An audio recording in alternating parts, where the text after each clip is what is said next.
Getting this job on the boat was actually a blessing. I was truly grateful. I felt like everything was meant to be. My first trip on the boat, I started off at the very bottom, worked my way up really quickly. A couple of the guys got injured and they needed someone to fill in, and they came right to me to fill in the spot, and I was ready to go. The next season, I think it's called hake season, they told me that I would be going on to the next trip, which is right after you land. Basically, you say hi to your family again for a day or for a night, and then you go back on to the ship again. But the second trip was a little bit different. There wasn't as many people. Some of the operations were not working, and then some of the guys that I thought were going to be on the boat ended up changing their minds.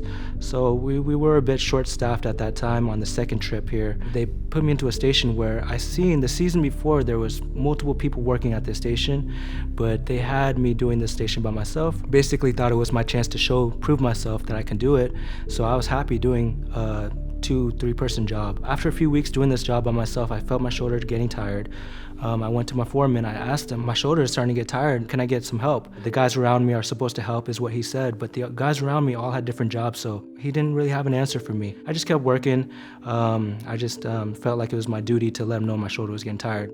A few days later after that, I just remember doing this motion that I was constantly doing. My shoulder just could not do it one more time. I tried and tried and tried. I could not do one more.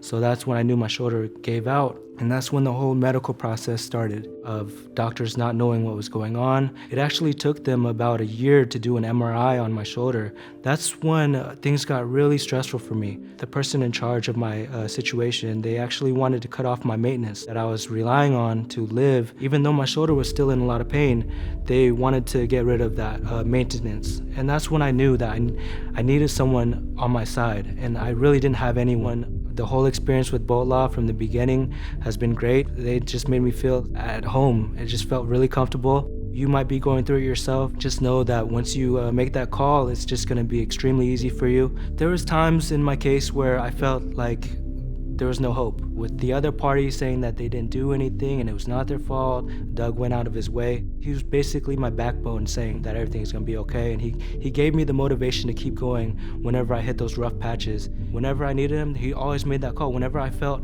confused or was wondering about where my case was at that time, the same day Doug gives me a call, or his team gives me a call, and they check in on me and just letting me know that everything's gonna be okay, and he just gives me the facts and comforted me.